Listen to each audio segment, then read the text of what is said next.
Hello my dear brothers, sisters and friends. దేవుని రాజ్య సువార్త సందేశాలు అనేటువంటి ఈ ఆత్మీయ అభివృద్ధిని కలిగించేటువంటి ఆత్మీయ అభివృద్ధి కార్యక్రమానికి, వ్యక్తిత్వ వికాస కార్యక్రమానికి,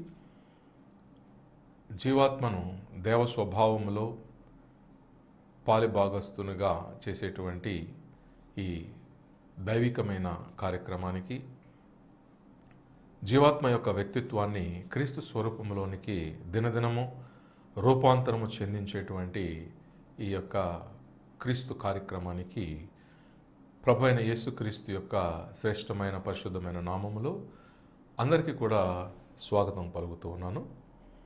I welcome you all to the divine and spiritual program messages of the gospel of God's one kingdom. మొదటగా దైవ సహాయం కొరకు ప్రార్థన చేసుకుందాం. పరిశుద్ధుడు అయినటువంటి తండ్రి, మీరు ఎంతో కృపా కనికరాలని మాకు విస్తరింపజేసి ఈ సమయంలో మరి మా ప్రభు అయినటువంటి యేసుక్రీస్తుల వారిని మేము సరైన విధానంలో ఆయనను గుర్తించి ఆయన్ను సరైన విధానంలో జ్ఞాపకం చేసుకొని మరి ప్రపంచవ్యాప్తముగా క్రిస్మస్ జరుగుతున్నటువంటి ఈ సందర్భంలో మేము పరిశుద్ధ లేఖనాలను అనుసరించి ఎలా ఆయన్ని తలపోసుకుంటే బాగుంటుందో మేము ఆలోచన చేసే ప్రయత్నంలో ఉన్నాం. మరి ప్రభు యొక్క దీవెనలు మాకు అనుగ్రహించి మీ యొక్క దివ్యమైన పరిశుద్ధాత్మ నడిపింపు మాకు దయచేసి మరి చూస్తున్న వాళ్ళు, వింటున్న వాళ్ళు, మరి మాట్లాడుతున్నటువంటి నాకు యేసు ప్రభు యొక్క స్వరూప స్వభావాన్ని సరిగా ధ్యానం చేసే విధంగా ప్రతి మాటను మీరే ఆశీర్వాదకరంగా ఇవ్వమని, తద్వారా జీవితాలని ఆశీర్వదించమని మాకెంతో ఇష్టమైన మా ఆత్మీయ జీవితానికి గురువు, నాయకుడవు యేసు వారి పరిశుద్ధ నామములో ప్రార్థించి వేడుకుంటున్నాము తండ్రి, ఆమేన్. యేసు ప్రభువును కానీ స్వీకరించినట్లయితే మన హృదయాల్లో మన యొక్క ఆత్మ సంబంధమైనటువంటి ఎన్నో రోగాలు పోతాయి. అవి పోతానే మన శరీరంలో ఉండే రోగాలు కూడా పోతాయి. అందుకని యేసుని స్వీకరించు అనే పాట చూడండి. యేసుని స్వీకరించు, క్రీస్తేసుని స్వీకరించు, నీ హృదయపు ద్వారము తెరువుము, త్వరితము తానే ప్రవేశించును. నీ హృదయపు ద్వారము తెరువుము, త్వరితము తానే ప్రవేశించును. పాపపు భారము భరించెన్, నీ రోగములన్నిటి వహించెన్. పాపపు భారము భరించెన్, నీ రోగములన్నిటి వహించెన్. సహించెను కొరడాదే బలబాధను, జయించెను అన్ని శోధనలన్. సహించెను కొరడాదే బలబాధను, జయించెను అన్ని శోధనలన్. యేసుని స్వీకరించు, క్రీస్తేసుని స్వీకరించు, నీ హృదయపు ద్వారము తెరువుము, త్వరితము తానే ప్రవేశించును. నీ హృదయపు ద్వారము తెరువుము, త్వరితము తానే ప్రవేశించును. ప్రపంచమంతటా మరి ఈ సీజన్లో, క్రిస్మస్ సీజన్లో ఎంతగానో ప్రభు అయినటువంటి యేసును తలపోసుకోవడం జరిగింది. అయితే ఆయన్ను ఒక్కొక్కరం ఎలా తలపోసుకున్నాం? యేసు ప్రభువుల వారిని, యేసు క్రీస్తు వారిని మనము ఎలా సెలబ్రేట్ చేసుకున్నాం? Christmas is nothing but the celebration of Christ. అంటే CHRIST మాస్, క్రిస్మస్. సో క్రైస్ట్ని సెలబ్రేట్ చేసుకోవడమే క్రిస్మస్. మరి మనం అందరం కూడా సెలబ్రేట్ చేసుకున్నాం. మరి ఎలా సెలబ్రేట్ చేసుకున్నాం అనేది ఈరోజు మనం ఒకసారి జ్ఞాపకం చేసుకోవాల్సినటువంటి అవసరం ఉందండి. సరైన విధంగానే క్రిస్మస్ని సెలబ్రేట్ చేసుకున్నామా అనేది కూడా పరిశీలించుకోవాల్సినటువంటి అవసరం ఎంతైనా ఉన్నది. అది మన ఆత్మీయ జీవితానికి మేలుకరం కదా. మరి ఒకసారి పరిశుద్ధ లేఖనాల్లోనికి వెళ్తూ ఉన్నాం. అది అపోస్తుడైనటువంటి పౌలు కొలసీలకు రాసినటువంటి పత్రికలో 3వ అధ్యాయం 1వ వచనం గమనిస్తే అక్కడ క్రీస్తు దేవుని కుడి పార్శ్వమున కూర్చుండి ఉన్నాడు. అంటే దేవుని కుడి పక్కనే ఆసీనుడు కాగలిగినటువంటి మహోన్నతుడు యేసు ప్రభువు అని మనకు అర్థమవుతుంది కదా.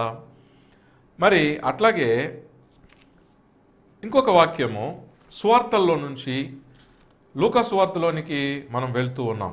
లూకా సువార్త 9వ అధ్యాయంలోనికి మనం ఒకసారి వెళ్తూ ఉన్నాం. లూకా సువార్త 9వ అధ్యాయంలోనికి మనం వెళ్ళినట్లయితే అక్కడ ఏమి రాయబడింది? 35వ వచనము ఒకసారి నేను చదివి వినిపించాలనుకుంటున్నాను. చూడండి, అతడు ఇలాగ మాట్లాడుచుండగా 34వ వచనం నుంచి, మేఘము ఒకటి వచ్చి వారిని కమ్మెను. వారు ఆ మేఘములో ప్రవేశించినప్పుడు శిష్యులు భయపడిరి. మరియు ఈయన నేను ఏర్పరచుకున్న నా కుమారుడు, ఈయన మాట వినుడని ఒక శబ్దము ఆ మేఘములో నుండి పుట్టెను. ఆ శబ్దం వచ్చిన తర్వాత యేసు మాత్రమే అగపడెను. మేఘములలో నుంచి సాక్షాత్తు దేవుడే, ఈయన నేను ఏర్పరచుకున్న నా కుమారుడు, ఈయన మాట వింటే మీ ఆత్మీయ జీవితాలు బాగుపడతాయని దేవుడే ఆయన గూర్చినటువంటి సాక్ష్యం ఇచ్చుచున్నారు.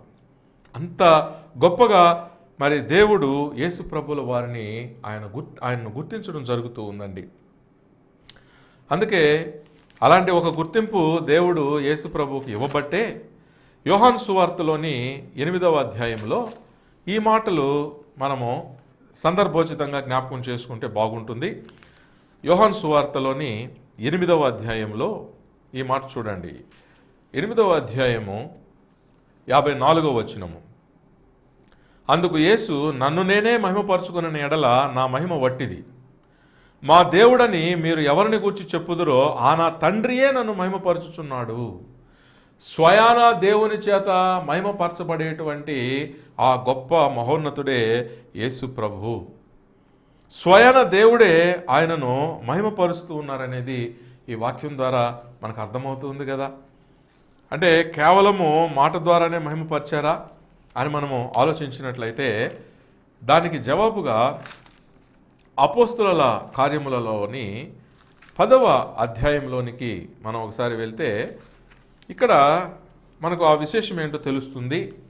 అపోస్తుల కార్యములు 10వ అధ్యాయం 38వ వచనంలో, అదేదనగా దేవుడు నజరేయుడైన యేసును పరిశుద్ధాత్మతోనూ శక్తితోనూ అభిషేకించెను అనునదియే. దేవుడు ఆయనకు తోడయుండెను గనుక ఆయన మేలు చేయుచు అపవాది చేత పీడింపబడిన వారిని అందరినీ స్వస్థపరచుచు సంచరించుచుండెను. చూసారా అండి? కేవలం మాటతో కాదండి, పరిశుద్ధాత్మతో శక్తితో అభిషేకించడం వలన ఆయన మేలు చేస్తూ అపవాది చేత పీడింపబడిన వారిని అందరినీ కూడా స్వస్థపరిచేటువంటి ఆ క్రియలు ఎన్నో యేసుక్రీస్తు చేస్తూ భూమి మీద ఆయన సజీవుడిగా ఆయన సాక్షాత్కరించడం జరిగింది. మరి ఇంత గొప్పగా దేవుడు ఆయన గుర్తించి ఉన్నాడు. మనము ఈ వాక్యాలన్నింటిని బట్టి చక్కగా మనం పరిశీలన చేసుకున్నాం కూడా. అట్లాగే మరొక మాట సువార్తలలోని లూకా సువార్తలోనికి మనం వెళ్ళినట్లయితే అక్కడ ఈ మాట ఒకసారి చూడండి. లూకా సువార్త 9వ అధ్యాయం 20వ వచనం. అందుకైన మీరైతే నేను ఎవడనని చెప్పుకొనుచున్నారని వారిని అడుగగా పేతురు, నీవు దేవుని క్రీస్తు అనెను. పేతురు చూడండి ఏమని గుర్తించాడో, నీవు దేవుని క్రీస్తువు. ఆయన మొదటిసారి యేసుప్రభువును చూసినప్పుడే ఆయన సహోదరుడితో పాటు యేసుప్రభు యొక్క పిలుపు అందుకున్నప్పుడు ఆయన అంతరంగములో ఒక ఆ డివైన్ క్రైస్ట్ కాన్షియస్నెస్, ఆ డివైన్ లవ్ కాన్షియస్నెస్, దైవ ప్రేమ ఎలా ఉంటుందో ఆ అనుభూతి, ఆనందం, దైవ ప్రేమలో ఉండే ఆనందం, దైవ ప్రేమలో ఉండే శాంతి పేతురు యొక్క హృదయంలో జాగృతమైంది. కాబట్టి ఇలా జస్ట్ చూపుతో, ఆ మాటతో, ఒక స్పర్శతో నాకు ఇలాంటి అంతరంగ మార్పును, అంతరంగ అనుభూతిని, అంతరంగ జాగృతిని కలిగించినటువంటి వాడు ఈయన దేవుని క్రీస్తు అని పేతురు గుర్తించాడండి. మరి మనము ఈ క్రిస్మస్ సీజన్ అంతా కూడా మరి మనలో క్రిస్మస్ సీజన్లో మనం ఏమేమో చేసి ఉంటాం, పండగ బ్రహ్మాండంగా సెలబ్రేట్ చేసుకొని ఉంటాం. మరి పేతురులో కలిగినటువంటి ఆ దైవికమైన ప్రేమ భావం, దైవికమైన ప్రేమలో మరి షరతులు ఉండవు, కండిషన్స్ ఉండవు, అన్కండిషనల్గా మేలు చేసే శక్తి వస్తుంది. మరి జాతులు, కులాలు, మతాలు ఉండవు. సకల మానవాళికి, సకల సృష్టికి ఆ దైవ ప్రేమను ప్రకటించి తెలియజేసి ప్రేమించే శక్తి మనకు వస్తుంది. మరి ఇలాంటి అనుభూతులు ఏమన్నా ఈ క్రిస్మస్ సీజన్లో మనకు కలిగాయా అని ఈరోజు మనం పరిశీలన చేసుకుంటే మన ఆత్మీయ జీవితానికి మంచిది కదా అండి. మరి పేతురు చూడండి, మరి యేసు ప్రభువుల వారిని ఆయన ఎలాగూ గుర్తించాడో మనం చూస్తూ ఉన్నాం. అట్లాగే మరొక మాట, మత్తయి సువార్తలోనికి మనం ప్రవేశిస్తే మత్తయి సువార్త 16వ అధ్యాయంలోనికి మనం వెళ్ళినట్లయితే అక్కడ మనకు మరొక మాట కనిపిస్తూ ఉంది. మత్తయి సువార్త 16వ అధ్యాయం 16వ వచనంలో ఈ అద్భుతమైనటువంటి మాట చూద్దాం. అందుకు సీమోను పేతురు, నీవు సజీవుడవగు దేవుని కుమారుడవైన క్రీస్తు అని చెప్పాను. అందుకు ఆయన, మీరైతే నేను ఎవడనని చెప్పుకొనుచున్నారని వారిని అడిగితే శిష్యుల్లో సీమోను పేతురు మాత్రం చెప్తున్నాడు, నీవు సజీవుడగు దేవుని కుమారుడవైన క్రీస్తు అని చెప్పాడు. అందుకు యేసు సీమోను బర్యోనా, నీవు ధన్యుడవు. ధన్యుడవు. ఎవరైతే యేసు ప్రభువుని దేవుని కుమారుడైన క్రీస్తు అని గుర్తిస్తారో వాళ్ళు నిజంగా ధన్యులండి.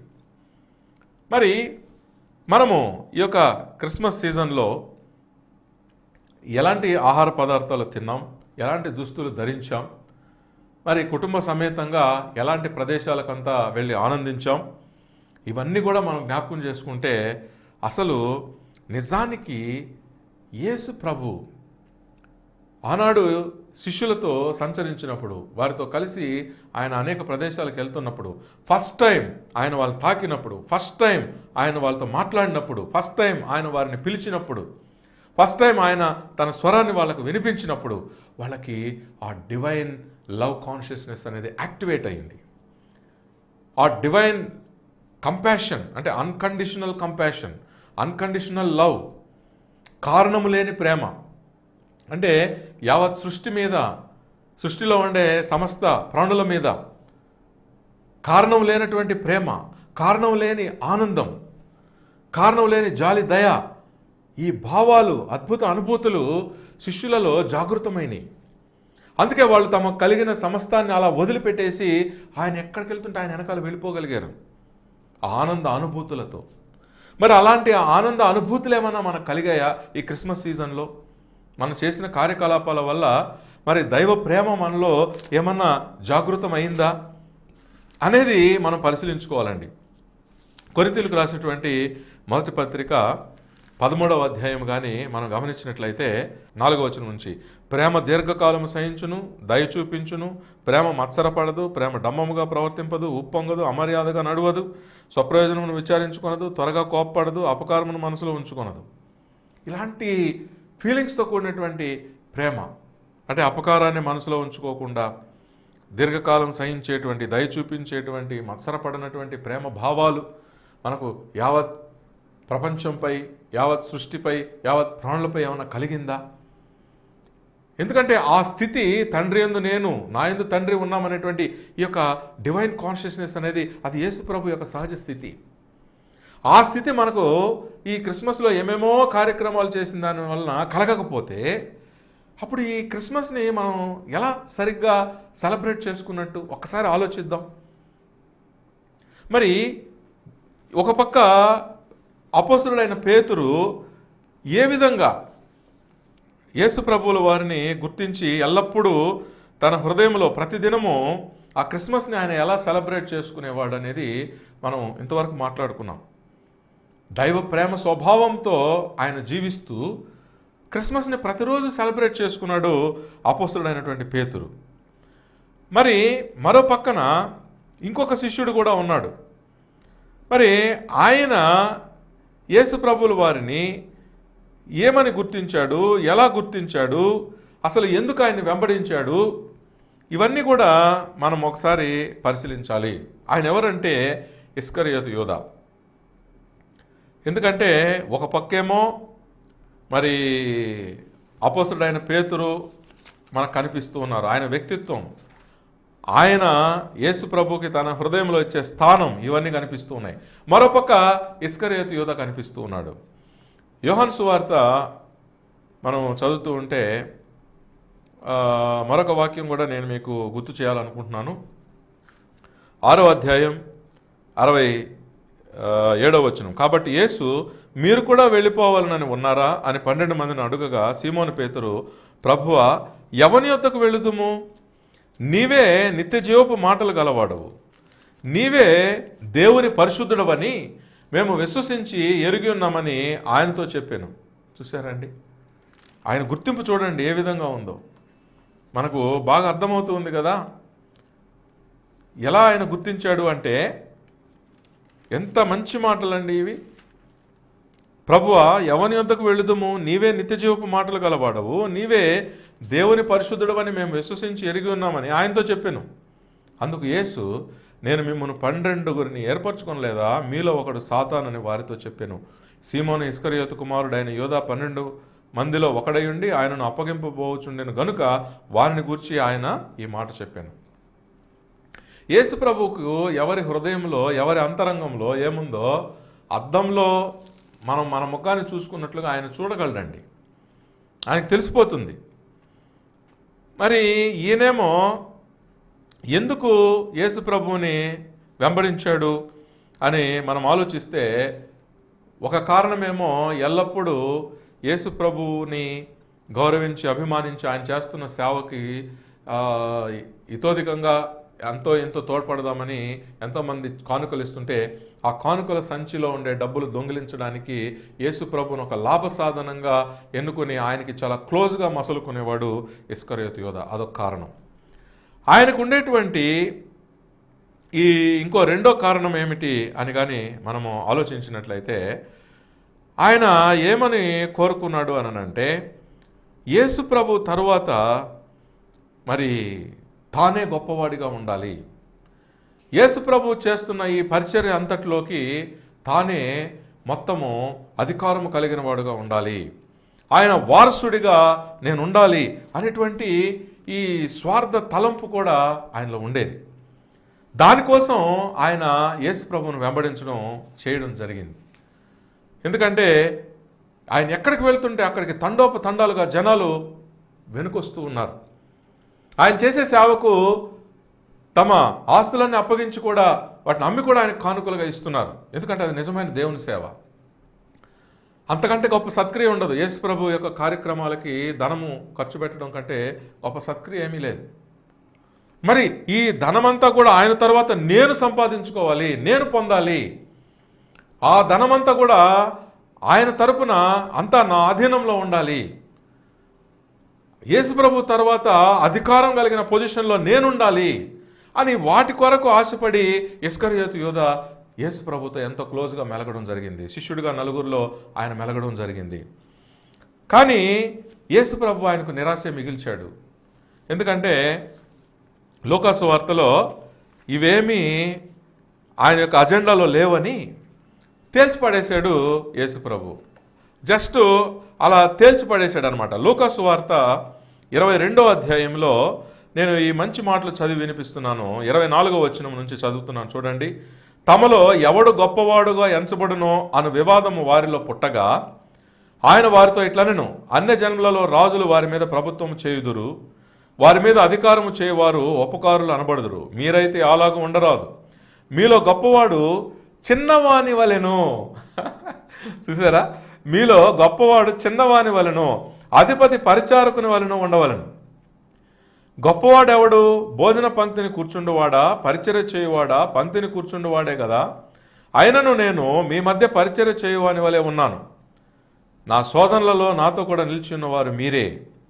చూసారా అండి, యేసు ప్రభు ఏమంటున్నాడంటే, అయ్యా నేను భూమి మీద పరిచర్య ప్రారంభించింది నేనంటూ ఒక సామ్రాజ్యాన్ని స్థాపించి నా తర్వాత మీలో ఒకరిని వారసులుగా నిలబెట్టి దీని ద్వారా కొంత అధికారాన్ని, దీని ద్వారా ధనాన్ని మీకు అప్పగించి నా తర్వాత నువ్వే వారసుడు అని చెప్పడానికి కాదు బాబు.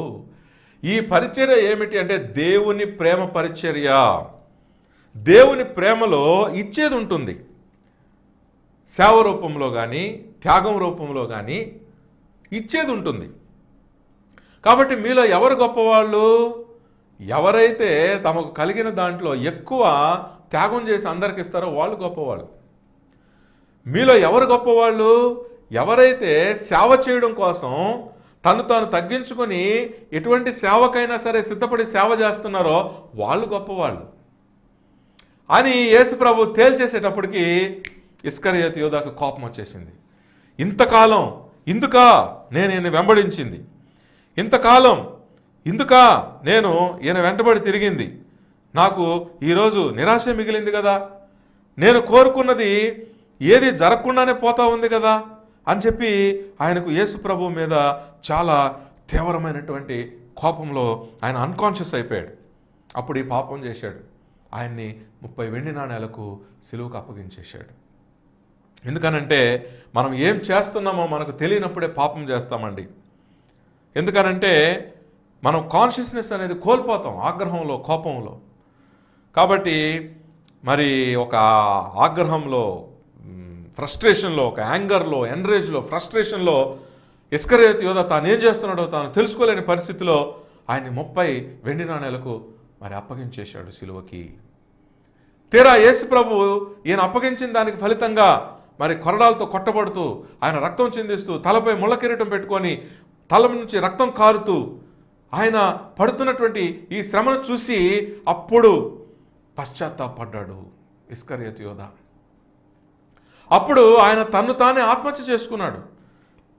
తీసుకున్న 30 వెండి నాణేలు కూడా ఇసిరి కొట్టేశాడు. కానీ జరగాల్సిన నేరం జరిగిపోయింది, జరగాల్సిన ఘోరం జరిగిపోయింది. చూసారా అండి? అందుకని ఈ క్రిస్మస్ సీజన్ అంతా అయిపోయినప్పుడు మన హృదయాల్ని మనం నేడు పరిశీలించుకోవాలని ఈ సందేశం మీ ముందుకు తీసుకొని వస్తూ ఉన్నాను. సందేశం ఏమిటి అంటే, ఒకవైపు దేవుడేమో యేసు ప్రభువుని ఎంత గొప్పగా గణపరుస్తూ ఉన్నాడో ఎన్నో వాక్యాలు చూశాం. మరోవైపు అపోస్తలుడైనటువంటి పేతురు ఎంత గొప్పగా యేసు ప్రభువును గుర్తించాడో, అలా గుర్తించిన దానికి ఫలితంగా ఆయన తన హృదయంలో నిరంతరం యేసు ప్రభు యొక్క స్వరూప స్వభావాన్ని ఎలా క్రిస్మస్గా సెలబ్రేట్ చేసుకుంటున్నాడో అనుదిన జీవితంలో, నిత్య జీవితంలో, నిత్యము అనుదినము జీవించే జీవితంలో అనేక వాక్యాల ద్వారా చూశాం. మరి మరొక పక్క ఇస్కరియోతు యూదా మాత్రము డబ్బులో వాటా కోసం, అధికారంలో వాటా కోసం, అది కూడా ప్రధానమైన ముఖ్యమైన పెద్ద వాటా కోసం, వారసత్వపు ఒక వారసునిగా వారసత్వం కోసం, పెద్ద వాటా కోసం ఇలాంటివన్నీ ఇచ్చేవానిగా యేసు ప్రభువుని గుర్తించిన దాని వలన ఆయన అవేమి దొరకవని తెలిసి నిరాశ చెంది ఆయన యేసు ప్రభుపై చేయకూడనటువంటి దుర్మార్గపు పనిని చేశాడు. నేడు కూడా చూడండి, కుటుంబాల్లో తండ్రి నుంచి నాకే మొత్తం చెందాలి అనుకున్నటువంటి కుటుంబ సభ్యులు మరి సాటి కుటుంబ సభ్యుల పైన మొత్తం తండ్రిదంతా మేమే అనిపించాలి, మేమే తినాలి, మాకే దక్కాలి, మా బిడ్డలకే దక్కాలని నేడే కాదండి, చరిత్ర అనాదిగా మనం గమనిస్తే క్షుద్ర మాంత్రికుల దగ్గరకు వెళ్ళి ఎన్నో అపవిత్రాత్మల్ని, హాని చేసే దుష్టాత్మలని వాళ్ళు తమ సొంత అన్నపైన, చెల్లిపైన, అక్కపైన, తోబుట్టువుల వాళ్ళు వదులుతూ ఉన్నారు. నాశనం చేసే వాళ్ళని, వాళ్ళకి వ్యాధులు కలిగించని వదులుతూ ఉన్నారు. కానీ అది చేసే టైంలో అన్కాన్షియస్నెస్లో చేస్తారు, కానీ ఆ తర్వాత కలిగే ఫలితాలు చాలా ఘోరాతి ఘోరంగా ఉంటాయండి. అందుకని మనము ఈ క్రిస్మస్ సీజన్ అంతా ఎలా మనం గడిపాం? పేతురులాగా గడిపామా, లేకపోతే ఇస్కరియోతు యూదాలాగా గడిపామా? యేసు ప్రభు యొక్క పేరు చెప్పుకుని సాయంత్రం అయితే డీజే డీజే డీజే అంటూ తాగేసి చిందులేసామా? ఆ యొక్క అసభ్యకరమైన చిందుల కోసం యేసు ప్రభువుని ఒక లాభ సాధనంగా సెలబ్రేట్ చేసుకున్నామా? లేకపోతే సంవత్సరం అంతా తీరనటువంటి కోరికలు, మటను, బీఫు, చికెను, చేపలు ఇవన్నీ కూడా తినడానికి యేసు ప్రభువుని ఒక సెలబ్రిటీ వస్తువుగా మనం ఏమన్నా వాడుకున్నామా ఈ క్రిస్మస్ సీజన్లో? మనం ఒక్కసారి మన హృదయాలను పరిశీలించుకున్నాం ప్రియులారా. లేదా అపొస్తలుడైన పేతురు వలె దైవ ప్రేమను యేసు ప్రభువులో ఆయన ఏదైతే చూశాడో, యేసు ప్రభు యొక్క మాట వినగానే, ఆయన్ని మొదటిసారి చూడగానే, ఆయన మొదటి స్పర్శ కలగగానే ఆయన మొదటి స్వరం వినగానే, ఆయన మొదటి మాట వినగానే ఏ విధంగా తనలో షరతులు లేనటువంటి ప్రేమ యావత్ సృష్టిపై, సకల ప్రాణులపై కలిగిందో, ఏ విధంగా ఏ కారణం లేకుండానే నిరంతరాయమైనటువంటి ఆనందము, సంతోషం తనలో చెలరేగిందో, అది యాక్టివేట్ అయిందో, ఆ యొక్క కాజ్లెస్ జాయ్ ఆయనలో యాక్టివేట్ అయిందో, ఏ కారణం లేకుండానే ప్రతి ప్రాణిపై, యావత్ సృష్టిపై కంపాషన్, దయ కలుగుతూ ఉందో, ఆ యొక్క ఇంటర్నల్ స్టేట్ యేసుప్రభు యొక్క మొదటి స్పర్శలోనే, మొదటి స్వరం వినడంలోనే, మొదటి చూపులు, యేసుప్రభు యొక్క మొదటి చూపును ఆయన కళ్ళల్లో చూడగానే ఆయనలో ఏ విధంగా అంతరంగంలో జాగృతమై ఆ యొక్క internal state, divine state activate అయిందో, తద్వారా ఆయన తన జీవితంలో ఆయన యేసుప్రభు సేవకునిగా ఎంత గొప్ప మహోన్నతమైన సేవకుడిగా ఆయన పరిచయం చేశాడో, యేసుప్రభు కార్యాలు చేశాడో, అలాంటి లోపల ఆత్మానుభవం ఏమైనా మనకు కలిగిందా? మొదటి కొరింథీ 2వ అధ్యాయంలో అదే అపోస్తలుడైన పౌలు చెప్పాడు, ఆత్మానుభవం కలగాలి. యేసు ప్రభువును సెలబ్రేట్ చేసుకోవడం అంటే ఆత్మానుభవంతో సెలబ్రేట్ చేసుకోవాలి. ఆత్మానుభవంతో మనం లేనప్పుడు అది క్రైస్ట్ని సెలబ్రేట్ చేసుకున్నట్టు అవ్వదు కదండి. ఎందుకంటే యేసు ప్రభు ఎప్పుడు ఆత్మానుభవంలో జీవించారు. దాన్ని ఆయన ఎలా చెప్పారంటే, తండ్రి యందు నేను, నా యందు తండ్రి ఉన్నామన్నారు. కాబట్టి మనము ఒకవేళ ఈ సంవత్సరం సరిగా క్రిస్మస్ని సెలబ్రేట్ చేసుకోకపోయి ఉంటే నెక్స్ట్ ఇయర్ అయినా సరిగా అపోస్తలుడైన పేతురు వలె సెలబ్రేట్ చేసుకోవడానికి దేవుణ్ణి వేడుకుందాం. ప్రేమమయుడైనటువంటి మా ప్రియ తండ్రి, మీరు అందించిన గొప్ప సందేశాన్ని బట్టి మీకు వందనాలు. మేము ఏ విధంగా మా ప్రభు అయిన యేసును సెలబ్రేట్ చేసుకోవాలో మాకు మీరు ఇచ్చిన సందేశాన్ని బట్టి వందనాలు తెలియజేసుకుంటూ, ఈ కార్యక్రమాన్ని చూసిన వాళ్ళు, చూస్తున్న వాళ్ళు, ఇక మీదట అనేక మీడియా ప్లాట్ఫామ్స్లో చూడబోయేటువంటి వాళ్ళు అందరూ కూడా ఈ కార్యక్రమం చూస్తూ ఉండగా మరి యేసు ప్రభు యొక్క దివ్య కృప కలిగి మరి అంతరంగికంగా మరి divine love consciousness, divine Joy consciousness, divine compassion consciousness activate అయ్యి నిజమైనటువంటి శిష్యులుగా మరి ఆత్మానుభవంతో ప్రభు వలె అనేకమైన మేలుకరమైన కార్యాలు చేసేవారుగా మరి చూడబోయేటువంటి వారిని మీరు ఆశీర్వదిస్తారని జీసస్ అనే మా పరిశుద్ధ నాయకుని యొక్క శ్రేష్టమైన నామంలో ప్రార్థిస్తున్నాము తండ్రి. Amen. My loving greetings to you once again. May God bless you all.